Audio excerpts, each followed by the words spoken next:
Hello, everyone. First of all, I wanted to thank you for joining us for this workshop today. As the same with the other events, this workshop will be recorded for you to be able to view the recording later on. So just letting you know, and I hope that this is okay with everyone.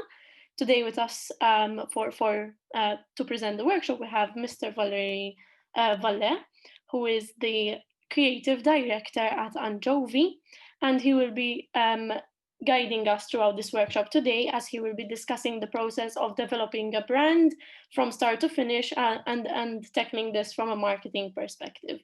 I will please let me or Valerie know if you have any questions. Feel free to raise your hand, write an asterisk in the chat so you are given the floor to ask. And please feel free to interrupt at any point throughout the workshop. If you wish to also turn on your mic and ask the question yourself, you are able and more than welcome to do so. But you can also ask any questions in the chat. I hope that you find this workshop interesting and beneficial for your work and your organizations. And I will go ahead and pass on the floor to Valery so he can start with his presentation. All right. Hello, everyone. So like Yasmin said, my name is Valery. So I have a French accent, but I'm from Belgium, so don't make the mistake. So I'm working at Anchovy since roughly 3 years as the creative director.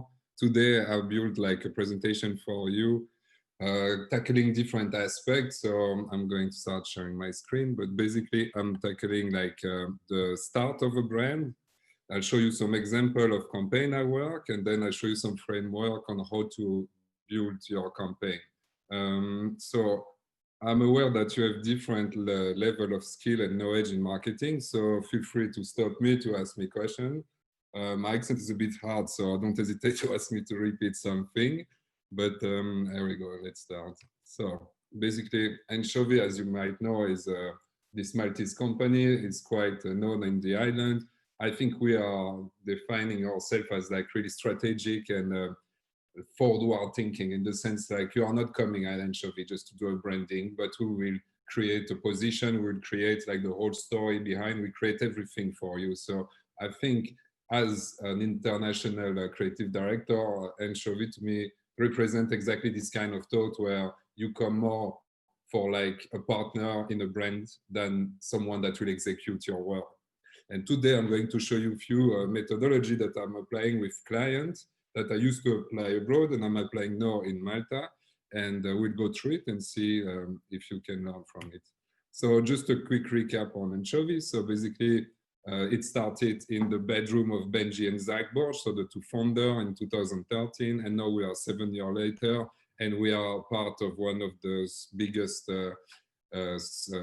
network of agencies. So basically they pick only one agency in every country. We reached 1 million revenue last year, 2 years ago, and we have been selected for 2 international competitions. So I think we are doing pretty well. This is basically our key client, I would say. So I'm sure you recognize some of them. So we are a team of 40 people. We are we are a mix of international people and a bit of like local as well. So basically that's kind of what we call a full stack agency. So this is the main service that we have. So you can see there is the classical as like naming, branding, brand strategy, marketing strategy, etc. But then we can deep dive in like creative concept, insight, data, marketing research. There is a lot of things. Like we are this kind of like agency where you can come no matter what you want. So a bit of background on myself. So I studied like visual art and design. Then I moved to a company and I was a concept provider for a few years. Then I started as a motion graphics here, motion graphist in Malta. Then I quickly moved to art direction as it's more my field. I earned like 2 trophies during my first years of work. And I'm working mainly for those international brands that you can see under my name. But obviously, I'm enjoying working with some Maltese brand as well. So I'm showing you here a bit of work I did here in Malta. So you might have been reached by this campaign, but don't want to get boosted. So basically, we help Dr. Juice to launch their app of like a pre-ordering and loyalty scheme. And for this, we run a campaign. So I'm going to play it. It's not too long. It was mainly targeted to be on your phone. So due to this format, it's not especially Instagram, but we just saw on this time that they just jump on this new format for online platform that is vertical. And I can tell you through data that 60 or to 70% of people are spending their time on their phone. So we suggested and we went to the direction of fully vertical.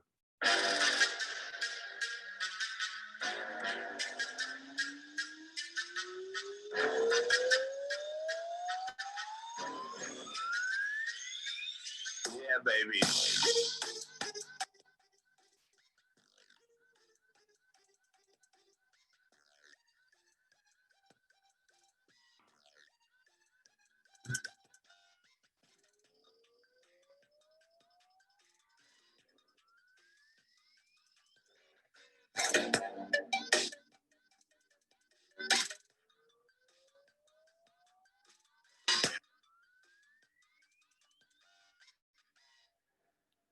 So obviously, I'm just showing you like a piece of the content, but all of this was really like strategically made in the sense that each of those small influencers have like some, let's say, character that we wanted to represent the brand. So this was based on a brand positioning exercise where we define what is Dr. Juice, who is representing, and how we can picture it and develop it. And then we create this video frame by frame with like some really conceptual idea. We didn't want to show the casual, oh, look, I have an app and etc. You know, so we develop it on this idea. If you don't want to get boosted, that means the juice are coming like that. The fruit is like you get boosted directly. So we play with a lot of like conceptual content. It was a great success, I would say, for the scale of Malta. So it was quite of an interesting campaign. Then on a marketing strategy, you have the retargeting. So that means depending on how long you spent on the video, we are going to retarget you with specific messages. So if you watch it all, that means you're more convinced, we retarget you with something. If you watch just the start, but then we will retarget you with a shorter version of the video to try to engage you more. So that's the deep dive on strategy, but that's not for today. So then I'm going to skip that. So then another video, another campaign.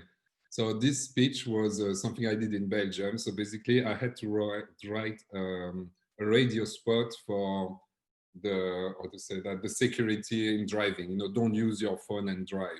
So I'm going to make you listen to it. Message received on May 16, 2013 at 11:35. Hey, honey, we'll be there in 10 minutes. Emma, you want to say hi to Mom? Hi, Mom!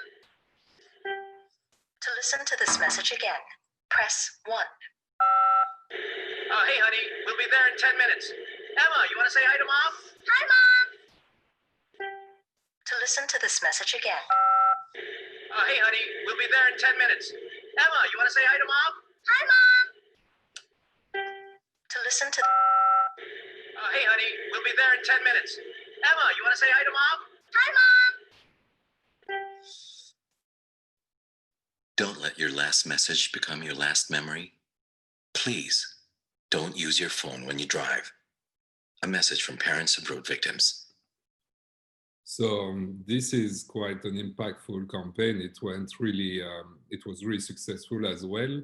So here, as you see, the concept is like slightly different in the sense we didn't want to show any violence. We didn't want to hurt, like to hear anywhere, any accident, nothing, you know. It's like the emotion behind is really strong. And again, it's because I study a lot this brand to know what was the deep message behind, you know. So I'm not a fan of like violence for violence, you know, but I feel this simple message of that woman that's re-listening, the same message again and again because her husband just like took the phone of this call that everyone doing, you know, that's super relatable. How many times I did it, my friend did it, you know, small call, and then your last message could be, I just bought potato, and then you might died, and then that's your last message.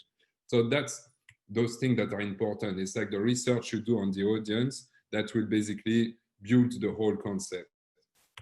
I'll show you another one. So this is Bay Street. They just built a parking spot, parking place, and it was really big. So they wanted to advertise it. So we create a video, but sadly, COVID hit. So that's a bit on pause for now. But anyway, I'll show it to you. So the pitch was really simple. Like, how can you advertise that we have a new parking, So we did that.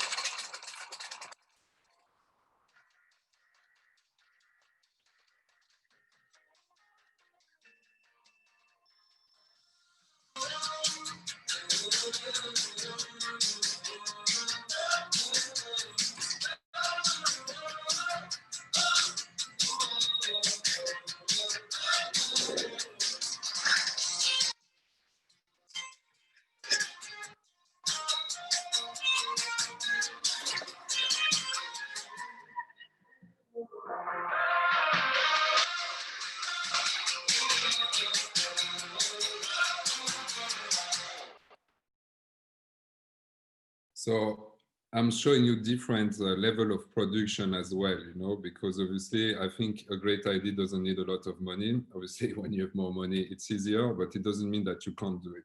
Here, it's for Foster's. The pitch was like, the brief, sorry, was how can we advertise a product? And then we had this client that was like, let's just put the product and, focus on it like really like 90s. And then we told him, no, but there is more behind your brand. We can actually tell a story, you don't have to just be casual or show those things, So it was a lot of education with the clients, but I want to show it to you as well. So it's storytelling and the brand and the product is part of you and not just a shitty commercial, I would say.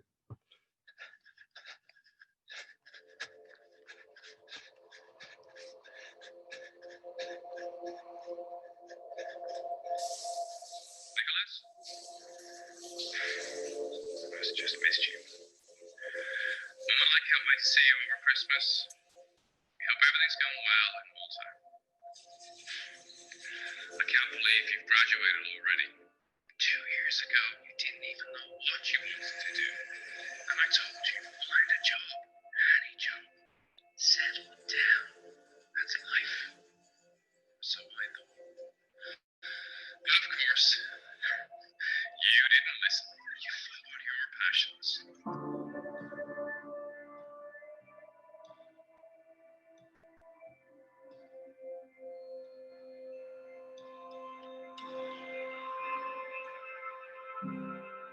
Guess life can be different.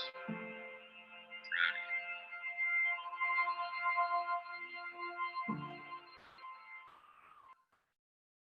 So I would just say like marketing is not about selling product and having just a smart, hardcore strategy, you know all of that already, but we buy lifestyle, no, we are not buying product anymore. If you're buying Apple, it's not because you know to use it 100%, it's because the whole image and the whole emotion behind is like way stronger. Here I'm going to show you something more strategic based. So this is a campaign that we run in 8 countries, all in Dubai. We created like a whole Saudi Arabia look to a Maltese house. Here it was a year project. It took me a year to design everything because each part, each thing that you see had to resonate with the audience. And the audience were for 8 countries, another culture. It was really, really hardcore. And here it's a bit more strategic, but I want to show it to you like this. You have an overview. Here it's the case study. Foster Clarks, known as the pioneer in dessert making, approached Anchovy to create their 2020 Ramadan campaign, featured in 9 countries. We had 3 goals: announce the rebranding of Foster Clarks in Saudi Arabia and Yemen, showcase their new and improved cake mix range, and highlight how the new range gives your cake a more even rise. So what did we do? We told a story to remind the audience that Foster Clarks has been in the background of their fondest memories, and they are about to get ever better. We built a set of 40 videos in 2 languages throughout all social media platforms. And we generated results. Our videos got over 11 million views and 16 million engagements. Thanks, Foster Clarks, for yet another memory.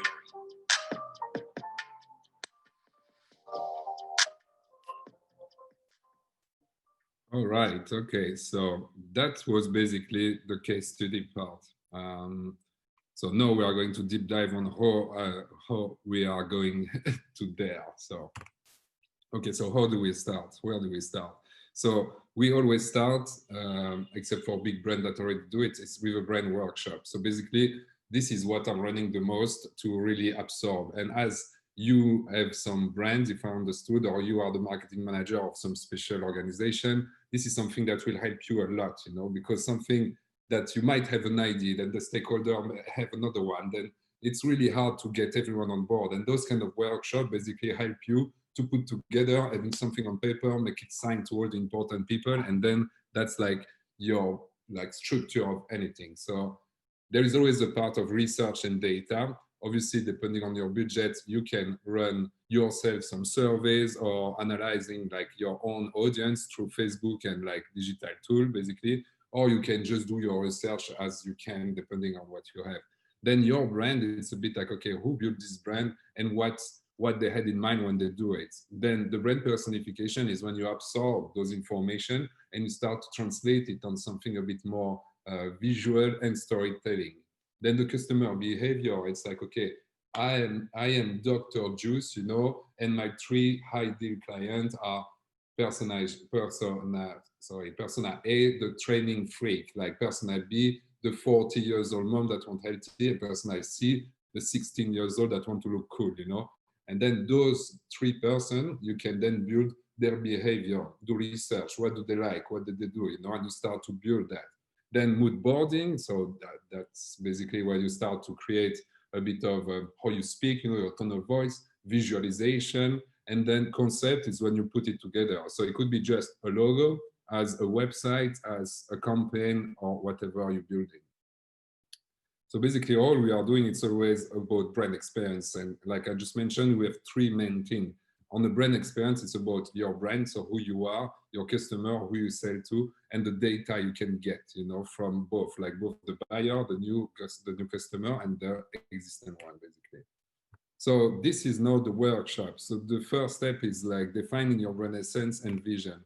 So what do we do here? It's basically, this workshop is questioning, like if you are the marketing manager, you should be able to respond to that. If you are not, just get someone that is more higher in the company, someone that build a brand or just like have more idea on how it starts, who did do the brand. So this is the 4 box of value. What are the value that you care about, you know, on a really high level, you know? I put you here some example of a previous workshop. This workshop was for a cleaning brand, and I'm using this throughout the example.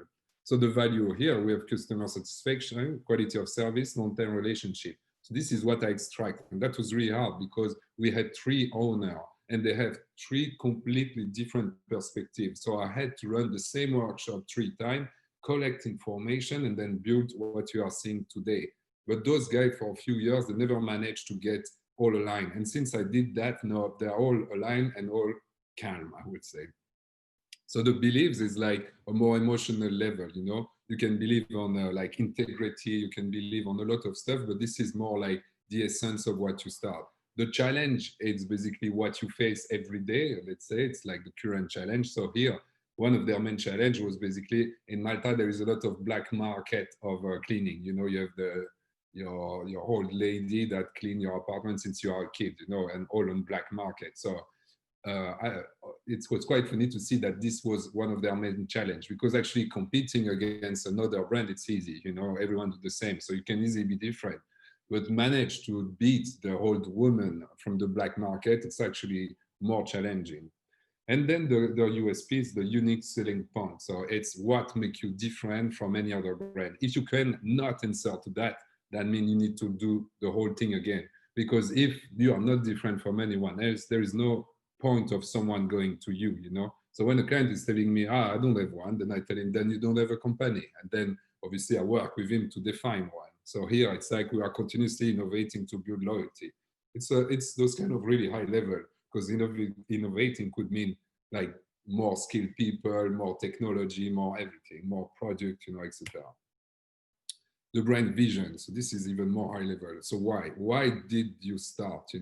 You start because you say you have seen a hole in the market, or because no one ever did that before, or because you experience something and you think you can make it better. It could be because your father did it and you wanted to do it. It's like why, and when did you start?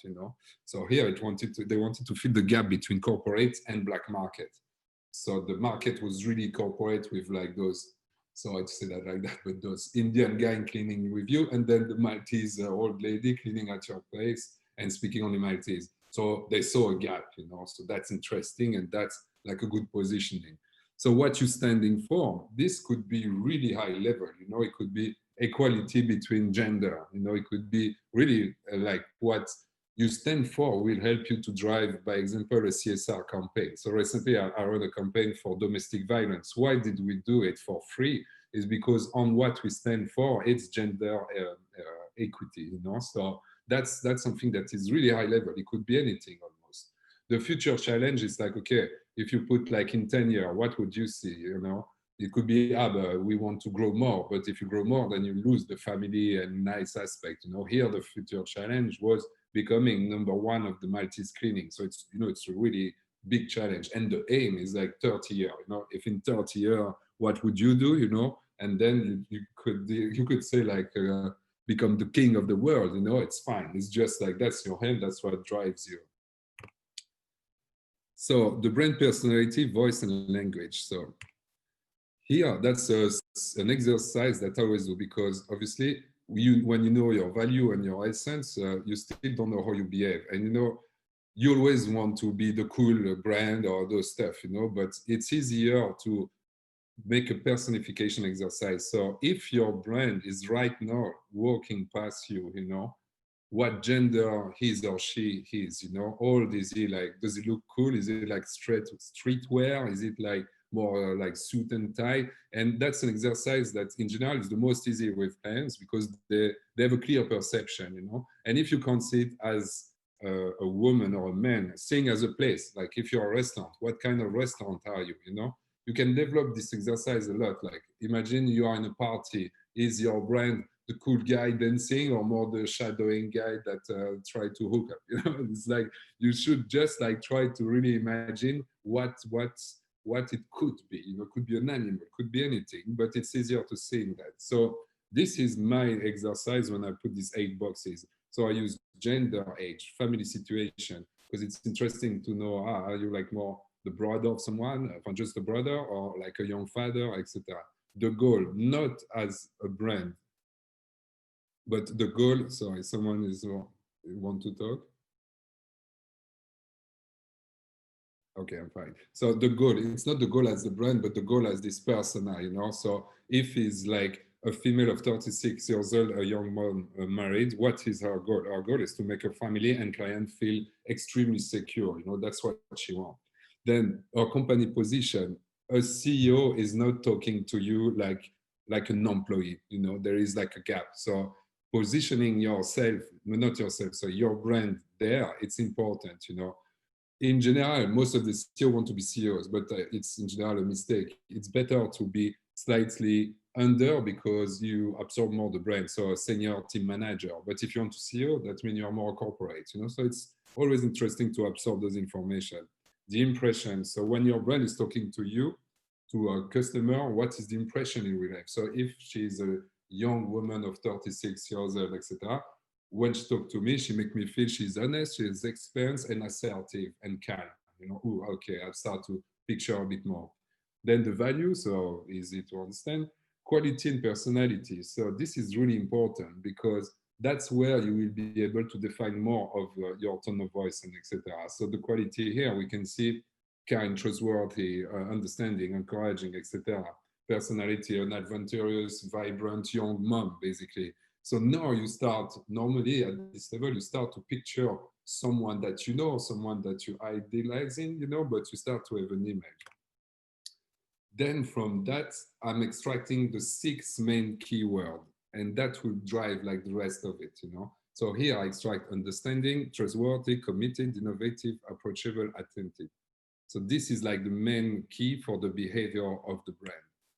Then from that, I'm like, okay, so this young woman, this young mom, how does she talk? You know, how does she talk to you? What her tone of voice? So this is really, really important. So again, I'm repeating perception. Then here it was tailor-made for a website. So in general, you don't have the same kind of tone of voice on a social media where in general you're more relatable, more fun, more etc. And on a website, you're slightly more educational. Obviously, it really depends on the product, but here it was important to split it. So I'm checking perception. So when you talk to me, I feel that you're polite, that you're informed, trustworthy, etc. The website vocabulary, voice, I want it to be friendly, educational, relatable, assertive. But then on social voice, I want it to be a bit more comical, approachable, relatable, and helpful. That's from the client, but that's already helped me to define that. And then customer relationship, a corporate will be really distant with their customer. You know, you will never have a corporate speaking as like, we are together on this. You know, they will always put like a massive step between their customer and you. A brand like Dr. Juice will make it really close. You know, it's like it's almost your friend that you know. You know, when you go to Dr. Juice, you meet a friend. You don't meet a brand. Language, so it's an extension of the tone of voice. It's basically the vocabulary we are using. So I always like to put the humor level, you know, because it's important to know if the client want to be a bit comical, not at all, or really comical, and we see it like that. So here we see that previous step, he wanted to be comical, but then we see, he wants actually a low level. He wants to show the value in a relatable way. What does that mean for cleaning? It means that I'm not going to say on an ad, we clean carpet, you know, but I might say, if your hairy dog made a mess again, we can come and clean it for you, you know, and boom, it's like relatable, touch of comical, but you say the same thing that saying we are cleaning carpet, you know, just it's more like worked, I would say. Technical, you know, so do you want a lot of spec on the product? You know, like if you check Apple have a lot of spec, you know, but they never advertise it almost, you know, because no one understanding and the people, well, not no one understanding it, but the people that are using it don't really care, you know. So they have massive spec. If you keep digging on their product, you will see all the things and the feature they have. But in general, most of their clientele stop after a few minutes on their website or from their product because they buy it for the style, etc. So this technical become a layman's. That means everyone can understand it.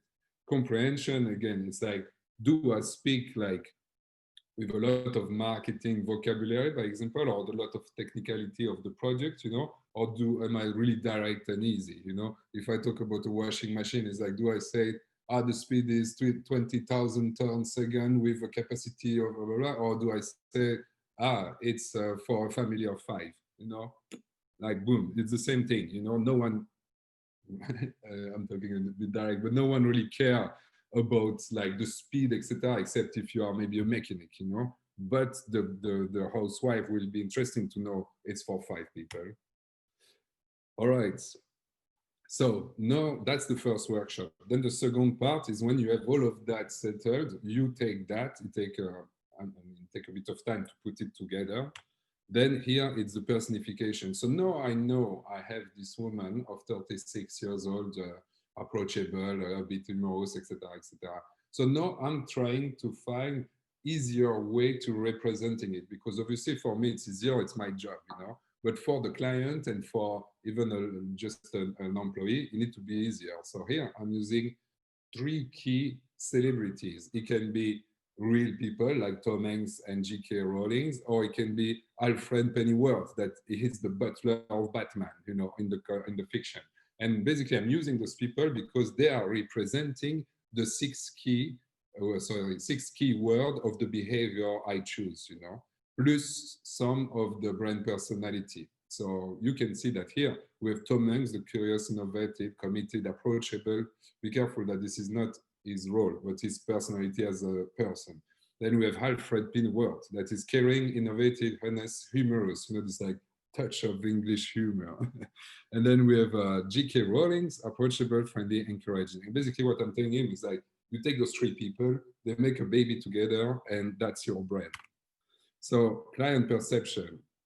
Here, that's a bit what I would like to read as a review after for my brand, you know. So here, based on all of what I'm saying, what I basically I would like is like, I would like to read that. They understand that small detail make the world of difference. If a client writes that, by example, that means I win, I made it, you know. They are a team that can be trusted. They make you feel at ease. So I'm just like, what we would say like story tell a bit. I'm like, put it a bit of fluff around it to make it like more relatable. And the client or your team will start to be like, ah, yeah, okay, I'm getting where you want me to go. So, and then now that I have all of that, I'm trying to, boom, synthesize it in like 2-3 words, you know. And here I was like, okay, so basically this cleaning company, this positioning, this young woman, this innovative idea and etc. made me think of the modern butler, you know. It's like not the one of Fresh Prince, you know, but actually Alfred Pennyworth, you know, from Batman, the Batman Dark Side, if I write, yes. And basically that's what it makes me think. So it's the guy that basically you will trust, you know, you can give in your keys, but he's really smart, really polite, you know, he's as well a bit techy, even if he's old, you know. And basically the 6 keywords that we choose with the client, that we translate into personification, are now related to that. And then if it takes some time to find the right term, but then when you get it, you know. When I presented that, they were just like, boom, yes, you know. Then I write what we call a manifesto. So this is basically a kind of text that you could, as an employee, as a CEO, as anyone, absorb it and feel proud, you know. So here, based on all the things I just did, you know, I wrote this, you know. We are cleaner than clean. When your parents-in-law are coming over, we want you to take the credit for the sparkling floor and the perfectly folded bed sheet. We care about the fine details. We make your life easier. You'll keep coming back to us because we are people that continuously satisfy your exceptionally high expectation. We manifest a relationship of trust, commitment, and unmatched quality. This is basically one of the end products, but I'll show you how it developed.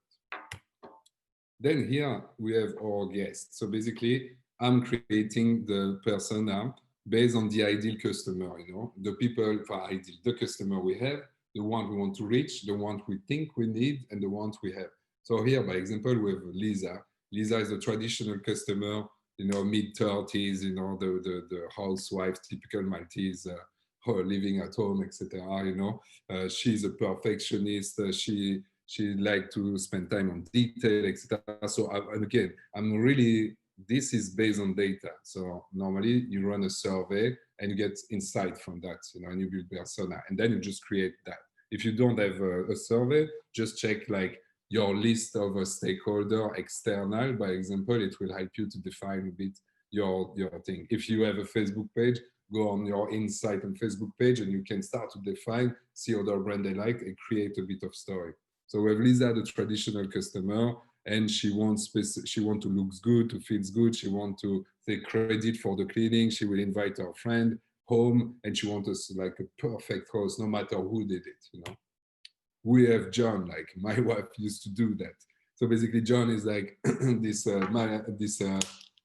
newly single dad, let's say, of 40s, you know. What he wants is like effectiveness, you know. He never really clean or just a little bit, and he wants to have a team that do whatever it needs to be done, you know, and that's it. So he will be satisfied if you satisfy him, then he's like a key partner because he will be your brand ambassador, sharing experience, etc., etc. So then here I'm summarizing from the positioning to what the people want, from our persona, and then I'm explaining here, like I told you, it was a repositioning, a brand identity work, and a website, you know, so it was a bit deeper. So here, basically what I'm saying is like our persona are clear, they know what they want, their experience, their experience on the website needs to reflect their experience in their home. They want to be able to trust the person entering in their home to do the thing they don't have time for and to do it better than they could ever do it themselves. They want to feel assured that the service will make them look good and feel good. And that's exactly what we are going to do and create for them. So that's just to summarize. That's the end of workshop 2. So what is the result? So one sec. So the result is basically what we call a brand expand design direction. This is all the steps that normally we do. And obviously I'm not going through all of them, but this is all the thing that you do. We did step 1 here, and I'm going to develop it a bit more, but then the rest, that will be like for another time, or if you are interested, we'll see.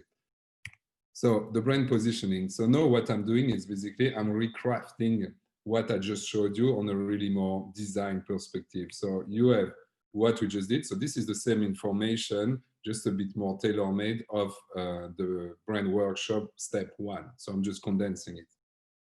But now I'm starting to include design piece, and I'm starting to include like photography. So, and then from the example, from the workshop I have that I rewrote here, I'm crafting your vision statement. So this is really important because that's the final document you give to the client or to your team. If you get that right, you are safe for anything you will build. So here, by example, for the vision, I wrote this: the brand is to be put on a trustworthy pedestal by building long-term relationship with clients, where the result will be to attaining the keys to their home through a guaranteed extremely detailed cleaning on every single time. And even the photos is made and chosen to give you this feeling of like the end customer, the satisfaction, the detailed cleaning, the color is chosen, but I'll show you how we're doing that. Same thing here for the mission part. So step 2 was workshop 1, slide 2. That's what we said, you know, like the aim, the goal, the challenge, why. And then boom, same thing. I'm crafting like a mission statement. So we will get to know you, your home, and your specific cleaning needs, like the back of the hand. So you will not even need to stay at home while the cleaning process happens. Sorry for my accent. So again, same trick. And here, same for the personification. We use back and start to putting image, you know, so we start to visualize like the brand. And then here, I'm using the same trick for tone of voice, etc. Everything we just did, but just visually. And then now we can start to see she represents exactly what we just said. You know, she's this young woman, mother. She look comical, she look smart, she look everything, you know. And if you work with someone like that, you would trust it. And that's you know, that's like the waterfall effect. Then here, I'm not going to read it, but basically it's a deeper manifesto from what I just showed you, you know. So that's where like we really absorb everything and we start to digest it. Here, it was important to say that we care, you know, we care about basically make you proud. We care about the detail. We care about you, you know, and that's like the whole speech of it. But I'm not going to read it. If you want, it's recorded and you can pause it. Art direction. So based on all of the positioning I just did, no, I can develop anything. So here I develop a photo art direction. Obviously, I already use it. I did it before I craft the document. That's why all the photos are already linked to the art direction. But here I wanted to do something really peaceful, really settled. I create a color palette of like those brown, light gray, light brown, you know, this kind of really match your thing, really relaxed. The composition is important. The light is really settled as well. So there is all of that. I wanted to explore a bit of Maltese heritage through the tile on a really, really concept level. So it's not really easy to see it, but that's more like a really art direction style.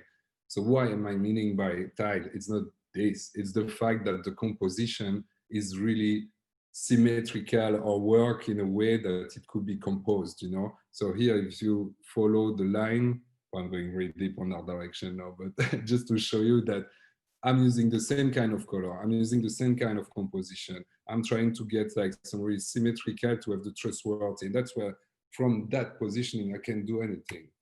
Here, I wanted to show like, more than showing like everyone is doing like, you know, someone cleaning extra. I'm like, fuck that, you know, we'll show the end. We'll show why we are better because we care. We care about you chilling in your home, be able to do whatever you want. And the feeling is right. The color is the same palette, sorry, that I chose before, and I just develop it like that. And then I start to work on like some quick mock-up of direction of campaign, you know. So here it's important because now I can use the we care, you know, and that's becoming like almost an international feeling of cleaning. It's like you don't even show any cleaner, you know, it's just like we care about you, we care about that you feel great, we care about your parents-in-law that are coming over and you could take credit of the cleaning, you know? So we care about you and you're feeling it. You deserve better, basically. And I just explore different variations. Okay, so that's it for the branding phase. So now, how do I create something? Sorry. How do I create something like Dr. Juice, you know, like the campaign? Because, okay, all of that is really technical. When you do it, then what's next? So this is what I call the one-line strategy. It's something that will always help you to build any campaign. I always did that. Like when I did my first job, I didn't even, I mean, I was just finishing uni. I had like a shitty laptop and I just had like a small sketchbook, you know, and I was working in this company. My job was just creating ideas, just writing one-line idea, you know. So it's just literally, we could put a monkey in a garage and make him jump, you know, an idea. And then boom, boom, boom, boom. I was doing that like that, based on the brand positioning that was done. So here, that's what I'm suggesting you as a work frame. So basically, in-depth research of past campaign, online, offline. This is if you work like me for a brand. But if it's your own brand, you will need to jump directly on like this, the next step. So basically, competitor research, past campaign, online and offline. So I would always suggest you to do a SWOT analysis, you know, but through competitors. So it's more like a map of it, you know. It's like, okay, who are my competitor? Okay, this guy is advertising like that, and positioning himself as this kind of cool brand. Then this one is corporate, and that will help you to see where you want to fit. Research on the target audience. It's really important to know who are your people. If I take again the Dr. Juice example, you know, I knew that we had the 16 years old Maltese kid that drink Dr. Juice. You know, it's not especially healthy or it's not especially sporty, but it's just like the lifestyle of it. You know, how do I know that? Because I assume it, and then I deep dive on their social media, seeing who is reacting to what, and like doing research. I run a survey and all of that. So this is important. Audience insight. So if right now I'm telling you, what do we know about a 16 years old, you know? And this is not really needing surveys. It's more, what do you know about them, you know? You can have a brother or a sister, or you have some knowledge. If you don't, you will need to do a bit of research. But we know that they are insanely, they are using a lot of Instagram, you know, they are in TikTok, you know, they are actually influenced by influencer. I know you start to dig, you know, if I'm telling you what inside you have about the rain, I know that I'll get wet if I go outside. It's those sometimes dumb idea, but actually that helps you to find anything. If I give you the example of the radio spot I did, for like 2 weeks, I was just writing like those inside to see if I can find something. And then I was like, everyone is doing small calls, small shitty calls, you know, like, oh, I'm arriving in 2 minutes, useless call, super dangerous, you know, and more your insight is strong and better will be your campaign, basically. So that's the audience insight. Then product service insight is the same thing, but what do I know about my product, you know? So you do the same work. Then 100 ideas, that's how I work. It's like, when I know my audience and my product insight, my target, my competitor, then I write 100 ideas. When I mean 100 ideas, it's like one line, one phrase is one idea.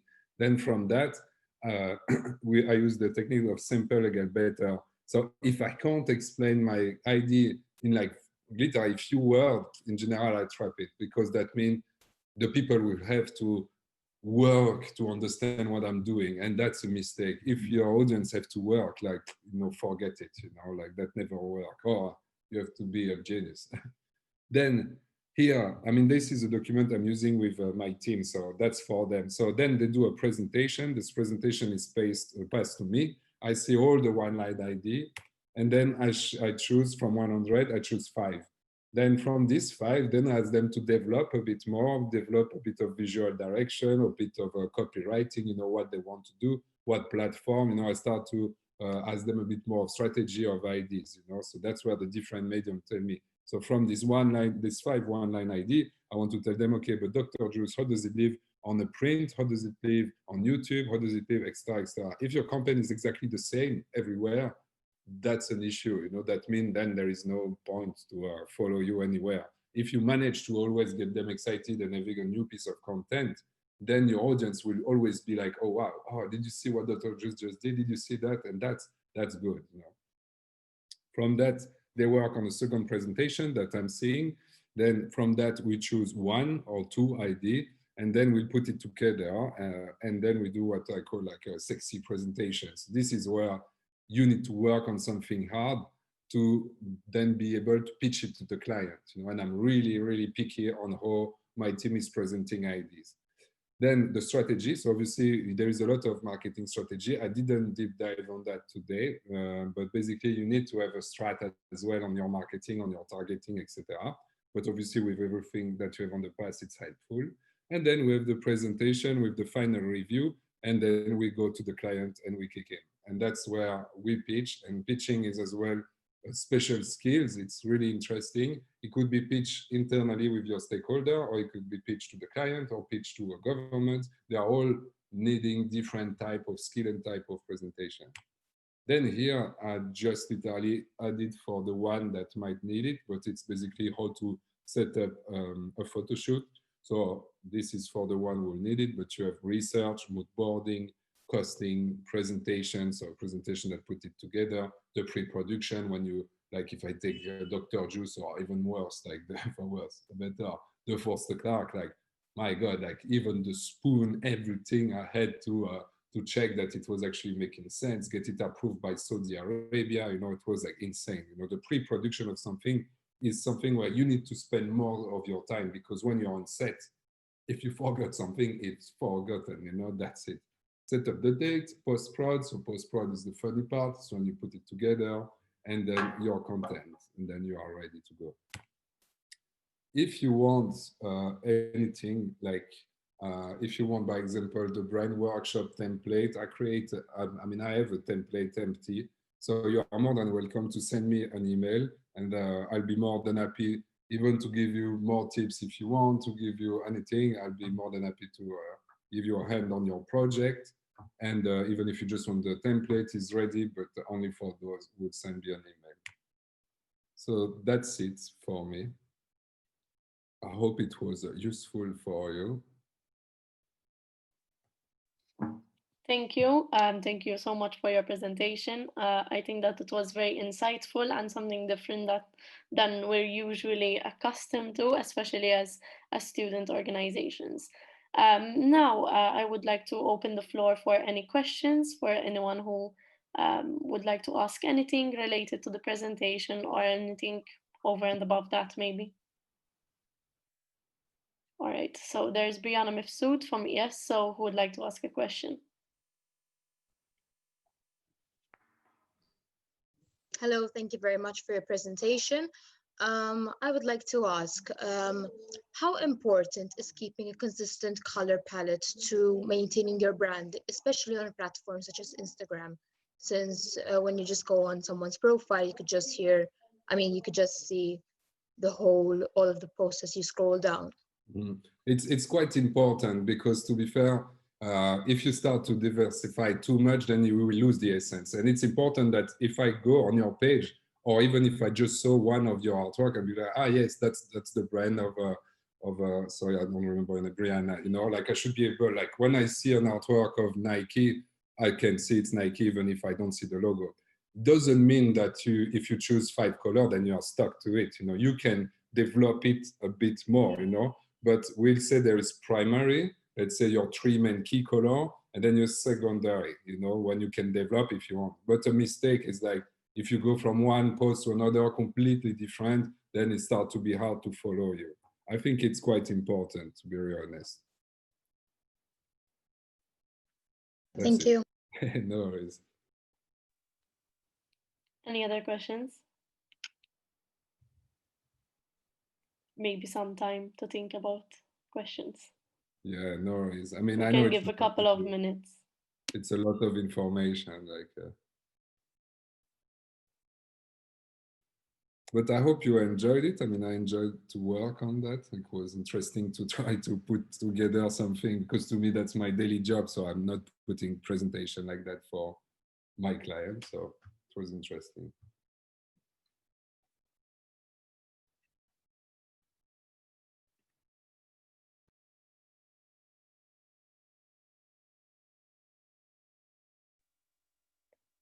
We don't seem to have any more questions. This is the last chance for anyone who would like to ask a question.